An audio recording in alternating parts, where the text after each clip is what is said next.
Welcome to the West Point Lake Update. I'm your host, Park Ranger Rebecca Fink. We have a great show lined up for you today. Stay tuned. We'll be right back.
Welcome back. With me today is Dr. Seth Oster.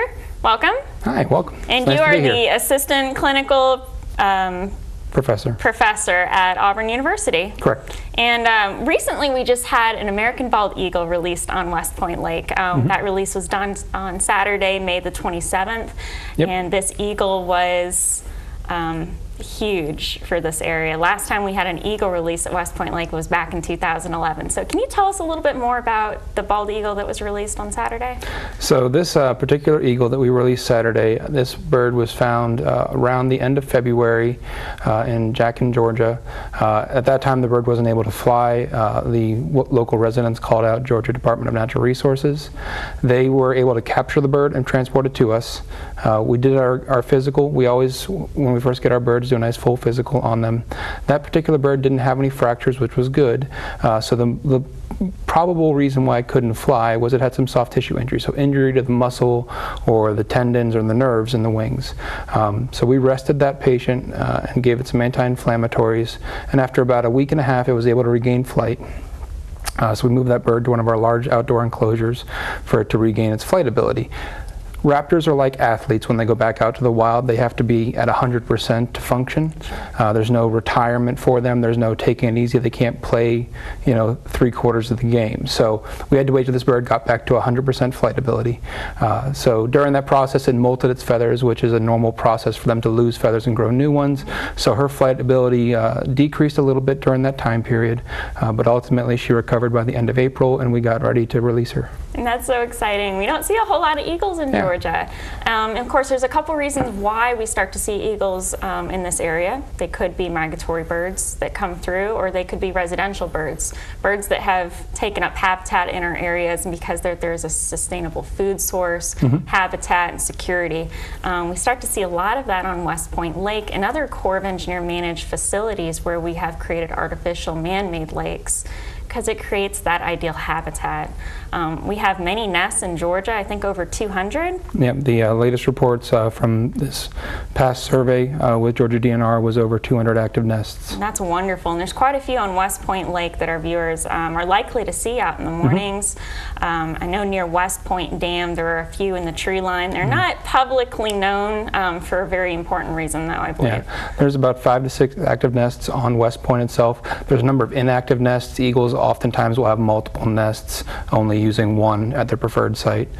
So there's a number of nests around. There's about 5 that are active. And usually they'll come back to that same nest year after year, correctly? Yep, and they'll keep building to the nest year after year and keep adding to it, and there's been reports of eagle nests being upwards of 2,000 pounds. Wow, that's like the size of a Volkswagen Beetle. It's a car in a tree. Yeah, they keep building year after year. And those are platform nests, correct? So there's sticks and twigs on top of a tree, and they just keep building it up. Yep, with different and sometimes various services will make man-made platforms for them to build nests on, and that's important, because when we get those 2,000-pound nests, it doesn't take much of a breeze on the top of a tree to knock that over. Yeah, sometimes that human intervention of giving them a more stable platform that's not going to fall over due to erosion or different things. Now, also what we have on West Point Lake are ospreys, and we have a different gentleman who's going to speak with us about the differences between eagles and ospreys, but we also have those platforms on the water on West Point. Now, the American bald eagle, we see them And there's something very interesting about their color patterns. Can you tell the difference between a male and a female when they're flying in the sky? You shouldn't be able to. No. They are the same externally. So they're going to have that white head and that white tail. They don't get that coloration until they're about 5 to 6 years old. So it's a mature bird by the time it gets that coloration. Oftentimes the immature birds they're brown with maybe some white mottled feathers, and they're commonly confused with golden eagles, which are not very common here in the South. No, you don't usually see them near water too often. They're out in the fields. Yeah. So we do see the adults with that coloration. We can't tell the difference. Technically, you need to have a DNA sample to tell the difference between the two of them. Now, in terms of some slight differences, the females generally in raptor species are larger than the males. This particular eagle that we released weighed about 4.2 kilograms. So for those of you working in pounds, that's about 9.5 to 10 pounds. So that is probably a female, being a very large bird for the species. And from a glance, seeing them next to each other, you probably won't see that slight difference. Yeah. But in the sky, you mentioned that they don't get their white coloration on their heads and their tail feathers until about 5 years old. So, you know, in the sky, you can very commonly confuse them also with maybe a vulture. Yep, certainly. Vultures have a very similar wingspan. They're around 6 feet. And the difference being with the vultures, if you can't identify their heads, clearly the vultures don't have feathers on their heads. That's an adaptation for rooting around in carcasses. Now some vultures, turkey vultures for instance, do have white feathers, but they're on their wings. They're on the bottom of their primary feathers, but the rest of their feathers are kind of a dark brown or a black. One of the things that I see in movies a lot is when there's a movie scene with an eagle in the background and they make a specific noise or a call, they mistakenly overlap the real sound with the sound of maybe a red-tailed hawk. Yeah, that's very common. The eagles don't make that loud call that you're expecting. Yeah, they kind of more cackle. Yeah, so it's not a very graceful call, and I can see why. If I were a filmmaker, if I were a filmmaker, I see why maybe I might want to slip that red-tailed call in. So. Oh, eagles are a fascinating bird. They're beautiful, but they also they are vultures. Yeah, they are highly adaptable. They will eat obviously fish, and that's why we try to release a lot of them near major water sources. But they will take other birds. They'll take mammals, and they will scavenge.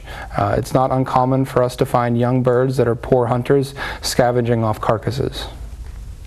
That's important to note. Yeah. When the food supply is not there, or maybe you're in an area that the water's frozen over, they will start to take advantage of animals and small mammals alongside of the road. And is that one of the reasons why you get birds sent to you that need medical attention? What are some of the causes that the eagles get hurt? We see a lot of different reasons. Most commonly is trauma, and that could be a young bird that falls out of a nest. That could be a bird that's collided with a man-made object. Occasionally we do see evidence of foul play, so gunshots. But probably the biggest reason, if you wanted to lump it all into a category, is these birds usually hang around the parents for a year or two to learn, and then eventually the parents kick them out and run them off the nest, and they have to learn to provide for themselves, and that is a very tough time for a young bird, eagles included, but all raptors. And during that phase of their life, they have upwards of a 90% mortality rate. So these birds struggle, and that's their natural life cycle. There's going to be a lot of birds that don't make it through that period. They don't learn to adapt to hunt and provide for themselves. They might have trouble finding a home territory because they try to pick a territory with good resources, and other eagles have already claimed that and run them off. So that's when we end up seeing, we see majority of our birds are immature birds that are coming in, so probably somewhere in that life phase, are older birds that have had trauma. Well, thank you for elaborating a little bit more on that. Now, talons, the size of a bald eagle, it's very large. You kind of mentioned that they have a 6-foot wingspan, but their talons can also be around 3-4 inches long. So, using caution if you see a bird. Yeah, they average about 2.5 inches, depending on which toe you're dealing with. They have a very strong grip. In fact, most of our raptors, particularly things like our hawks and our eagles, they actually have kind of like a ratchet system when it comes to their tendons. There's little ridges on their tendons, so when they contract and they squeeze their foot closed, those tendons kind of lock in place. and then they can relax the muscle. And what that means is they can get a really strong grip, and then they can relax their muscles so their arms don't get tired like we would if we were really trying to squeeze something. They don't get tired, so they can maintain that grip for a very long period of time, and that's often how they kill their prey, is getting that strong grip and holding it. Yeah, that makes a lot of sense. You see them coming down, they may catch a large fish. I've actually seen some eagles swim. They can actually paddle themselves to shore if their prey is too big, but then they usually fly up to a tree. So they'll need to be able to grip onto a branch too and be able to have full control of their body muscles. Yep, they can release that. When dealing with these birds, we use a lot of precaution. There's videos of us releasing these eagles, but we typically use very thick, specialized gloves, leather gloves, and they come up to about mid-forearm or mid-upper arm on us. Our regular gloves come to about our mid-forearm, so we use additional precaution when dealing with these birds. If you were to see one in the wild and you had to capture it, the most important thing to remember is their feet are their weapons. So if I were to use a big towel to try to get control of that animal, the first thing I want to get control of is its legs. You know, its beak is also an important tool for it. It's going to bite and tear its prey item when it's eating it, and that's how it tears it up into chunks. But the most important thing is just getting control of those feet. Thank you. For our viewers, if they wanted to get more information about what you guys do down at Auburn University, how can they get in contact with you guys if they need help with a bird that they see? So the easiest thing for anyone to do would be to contact us either at the vet school. So we take in injured birds of prey 24 hours a day, 7 days a week, and that's handled through the College of Veterinary Medicine. We are part of that college, so that phone number is 334-844-9966. That gets you the front desk of our vet school, and they can give you directions in terms of how to get to us with the animal. They can also transfer calls to us. We do have a number for our office, but we are limited in our staff, and we're not always present in the office. We're oftentimes out working with the birds or in our treatment room doing procedures, so we're not there to answer the phone. So that's the number I prefer people to use. Alternatively, if you're interested in learning more about the Raptor Center, auburn.edu/raptor directs you to our website. From there, we have information on how to capture an injured bird, so we have some demonstration videos. We have instructions on how to get the bird to us. We also have an educational department. We have 3 full-time educators with about 28 non-releasable birds. They do about 200 programs a year, so there's methods to contact them if you're interested in educational programs or tours of the facility. And then if you were just a super bird nerd like some of us, we also keep all of our case records up there. So if you were dropping off a bird and you were interested in following up with it to see what's happened, you can call us and get the case number, and then you can follow the record online and see how that bird is progressing. Wonderful. Thank you so much. For more information about the bald eagles here in Georgia, also go to www.georgiawildlife.com for some of the state rules and regulations. Thank you again so much, Mr. Oster, for being on the show with us today. Glad to be here. Thank you. We'll be right back.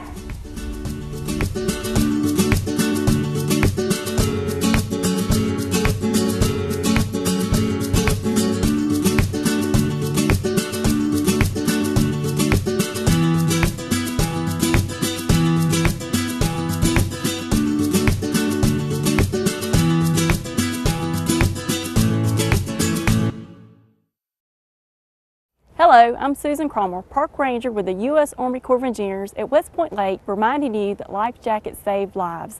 Life jacket loaner stations are located at our campground and beach area gatehouses around the lake. These life jackets are available for you and your family to use at no cost. Please take advantage of this free program and keep a close eye on your children while enjoying yourself at West Point Lake. For more information, please call 706-645-2937.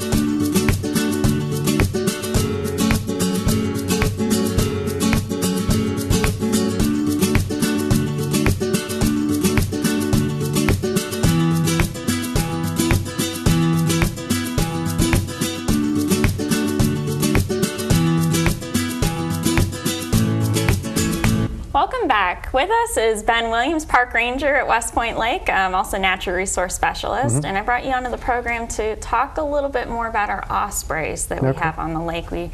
We've been talking about the American bald eagle and how they are similar, and a lot of people mistake ospreys for an American bald eagle. That's right, they do. That happens a lot. We get a lot of calls concerning bald eagles, but most of the time the people are seeing ospreys. They're a little bit more prevalent on the lake. We do have several nesting pairs of eagles here, but the majority of the birds that people see will be the ospreys. And the ospreys are a little bit smaller of a bird. They make a very distinct call when they're out flying in the sky. It's a very high-pitched squeal That's almost. correct. Another way you can tell the difference too is when an eagle flies, they will fly with their wings in a straight line stretched out, and a lot of times if you see a osprey soaring, they will have a bend to their wings as they're soaring around. So you can kind of bend upwards, kind of like a V, similar to a vulture? Similar to that, but it's more like if you're looking at the leading edge of the wing, you'll see a point. Gotcha. That's the right. tip right on That's the very right. end there. And our ospreys, where do people see them? Well, ospreys, they tend to nest close to the water, whereas you'll see eagles nest up in the woods. Ospreys like to be really close to the water. You'll see them on overhanging limbs and trees that are leaning over the shoreline. Also, we have several nest platforms located throughout the lake. They'll be there. They'll be on dead trees. They'll be on some of the cypress trees we have. And similar to the American bald eagle, the ospreys build platform nests. Those are surface nests that usually are a combination of twigs, mud, other nesting materials That's that they'll correct. reuse year after year. And Right, build they on. will. They'll reuse it. Our most popular one that we have at the lake is the one down by the dam. If you go across the surface of the dam on the road, you'll see one. A lot of people like to stop and look at it. But when you go up to the nests, they, like you said, they have twigs and vines and mud and things like that in it, but they also pick up trash, and you'll see fishing line and plastic sacks and things like that Trash hanging bags. out. Right, trash bags hanging out of their nests. They'll pack in there whatever they can. Okay. And if a visitor sees trash in the nest, should they go over there and No, try to pull that stuff out? Yeah, that's not the best idea No. because you could, you know, cause the nest to fall and to fail. Unfortunately, it's just a nature of where we are. We do have a lot of trash that floats down into the lake when it rains. If there's anything that gets to be a problem when we go out and maintain the nest, then we can remove it out of nesting season. Good news is they're not actually eating any of that That's trash correct. material that That's they're right. using as nesting materials. That's correct. What ospreys do eat, however, are fish. That's correct. And they're actually better fishermen on the lake than I am. That's right. In some cases, you'll see them fly over the lake and you not even notice that there's a fish in the water, but they can see very clearly. Yes, they quite can. A distance They'll down. hover. I say hover. They'll slow their glide down, and they'll loiter in an area looking for schools of shad and bass that are close to the top of the water, and they're pretty effective hunters at that. Very neat. Now we have over 20 nests on the lake. Well, we Ospreys? have 21 nest platforms that Okay. we have constructed and placed on the lake. We have a lot more nests that are in natural areas as well, but we have placed 21 artificial nest structures. And usually we will place those structures in the same areas that we've placed trees on shallow areas. That's correct. On Right. islands. Back in the 80s, they started planting cypress trees on some of the shoal, shallow areas around the lake. And our soil type that we have here in the Piedmont is not conducive to growing cypress trees, so that's why a lot of them are short and stunted. And then once you have ospreys come in and cut the top out and start building a nest, and it degrades the health of the tree even farther. So we've gone out and we've started placing these platforms adjacent to those nests to encourage the birds to move to the platforms as opposed to staying in the trees. Okay, so it's not unusual to see a platform and then in the tree nearby that there's the nest. Right. But we're trying to encourage them out of that. That's 'Cause correct. Really, the tree is not sustainable long Right, term. it's not. Well, you have erosion around the base of those trees a lot of times just because of wave actions from boats, so then they lose their strength and stability. We sink those nest platforms in about 4 feet in the ground and fill it with concrete, so they're pretty sturdy. So we've got a couple that are out in the middle of the river channel that you can access and see very closely if you're kayaking, paddling, maybe you're on a pontoon boat, and you can actually get really close to these birds. But what do our visitors need to be very careful about? Right, well, they can be territorial birds, so you will see some nests that are close together, but most of the time they're kind of separate. They like their space. So if you're going to be in a kayak or in a boat and you come close to one, you may, and especially during the nesting season, they'll spook away from the nest and they'll try to lead you away as a defense mechanism for their chicks. But they can also be territorial, so they could come down there and hassle you a little bit more than you'd want to be. I have seen the osprey attack vultures. Right, you know, yes. the vultures maybe come down, they'll try to steal one of those fish meals from the osprey, but then the osprey very viciously will fly at them and bombard them, get really close. But we've had a couple close calls actually of our osprey getting a little bit too close to our visitors when they're. That's right. Yeah, that'll happen when you get close to them. They'll also eagles will predate upon the chicks of ospreys as well, so they'll come lift them out of the nest. So if you see eagles flying around, a lot of times the ospreys are up there close to them, trying to keep them away from their nest. So this time of year in May and June, are we starting to see chicks on the water? Yeah, you should start to see chicks on the water. The ospreys will come in off of migration in mid to late spring, start laying eggs and nesting. They have about a 55-day nesting period where they're setting on the eggs and then raising the chicks and flaking them out. How many chicks do they have in a nest usually? It depends. On average, between 1 and 4. Usually we see about 2. But they can have as many as 4. So maybe a mature pair may have more eggs because they can actually access more of the food supply, but we expect some fatalities to occur. That's right, we will. And we've had several calls here recently with the lake level being a little above full pool with some nests that are very close to being inundated by the lake. And the DNR has gone and taken chicks out of some of those nests and taken them down to the Raptor Center at Auburn so they can be rehabbed back. The thing is, there's so many out there, it would be hard to go to every one to double check and be sure that they're okay. If a nesting site ends up being a problem for the birds, they will re-nest. They'll move and change locations. So. Okay, so they are adaptable. Yes, they are. Well, that's good to know. Well, thank you so much, Ben, about the osprey. Are the osprey the only bird that we manage for on West Point Lake? No, we do also have some other non-game species. We do eastern bluebird management, excuse me. We put about 180 bluebird boxes around the lake where we manage for those. We also have some screech owl boxes out there and some duck boxes. So screech owl boxes, they're up in the trees and some of our campgrounds. I know that you can see a couple in Amity Campground nearby the bathhouse. We ask that our visitors do not approach those nests and open them up without being part of the volunteer program that has got a schedule to actually look through and monitor. That's correct. Those. Yeah, we have most of our boxes are around Amity Campground. We do have one on the Piedmont Birding Trail, which is access to the old Alligator Creek Park by Rocky Point Park. But like you said, we have a volunteer group with the Troup County High School that comes out every spring and helps us maintain those boxes. So if you want to get a closer look at it, give us a call and maybe they can come attend one of those training sessions. Wonderful.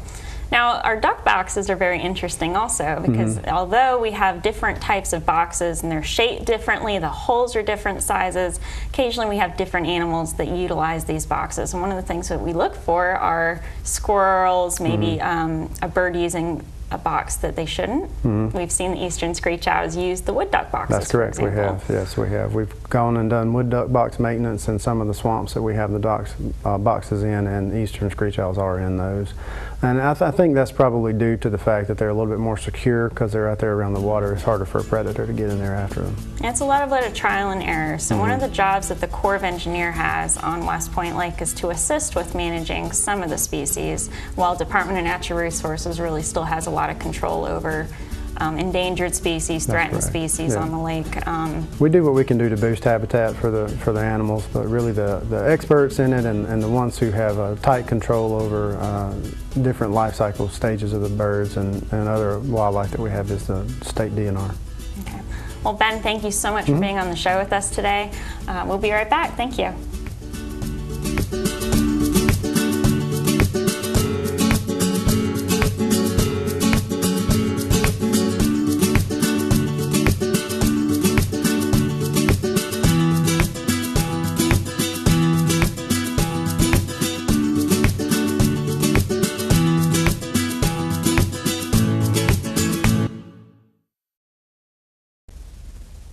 West Point Lake has a large and growing volunteer program.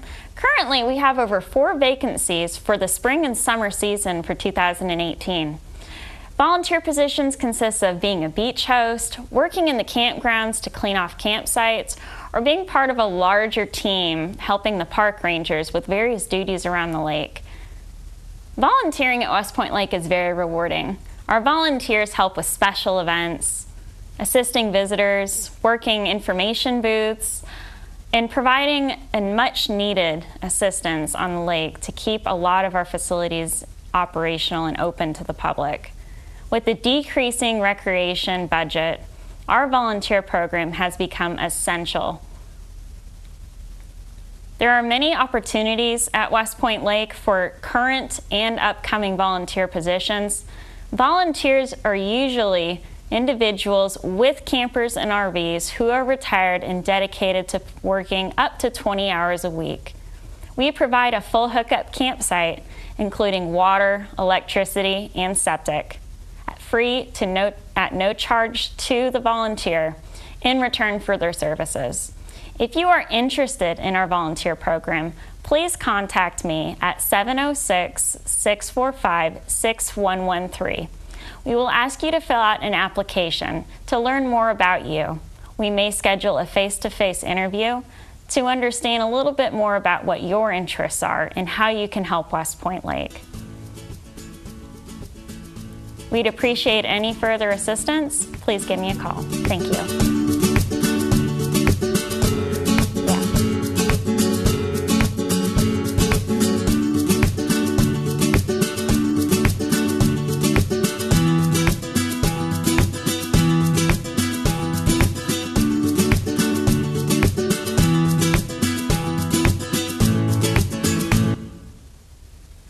To thank our guests today, Dr. Seth Oster and Park Ranger Ben Williams, for being on the show. As a reminder to you, please wear your life jacket on West Point Lake and be safe.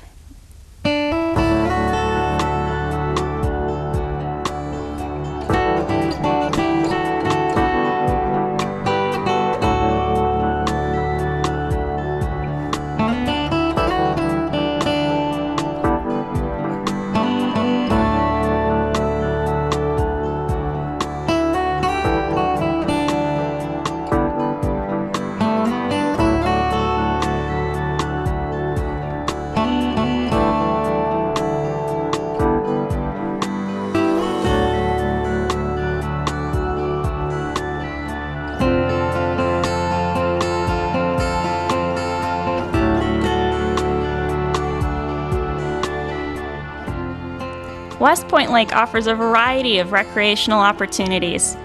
With 4 complete campgrounds and over 21 day-use parks, the U.S. Army Corps of Engineers also operates 3 beach areas at Earl Cook, Rocky Point, and Yellow Jacket. For the 2017 season, the beaches will be open from May 20th through the 4th of September, with the gates for the beaches opening at 10 a.m. and will close at 9 p.m. Eastern Standard Time 7 days a week.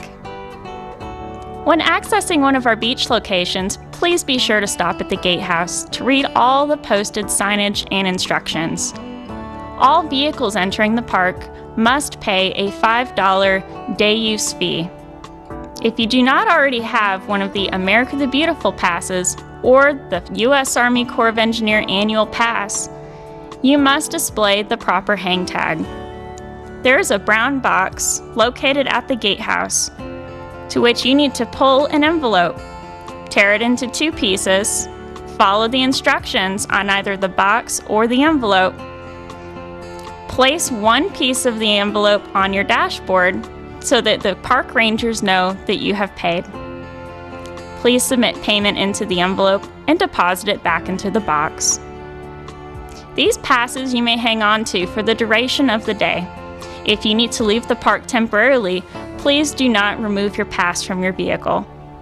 Visitors coming into our recreation areas may encounter a variety of amenities, including picnic tables, reservable shelters with water and electricity, boat ramps, a courtesy dock, fishing piers, bathrooms, tennis courts, basketball courts, and of course, a large beach area. When out on the lake, it's important to remember your safety. Swim at your own risk. Our beach areas are designed for a safe swimming environment that include throw rings that are accessible for emergency use, a safe zone for swimming, including no boating in a surrounding area. If you have not brought a life jacket loaner stations are available at the gatehouse where you've entered the park. We invite all of our visitors to West Point Lake to enjoy themselves. Please be safe. For more information about reservable shelters at our many beach locations, please call our project management office at 706-645-2937.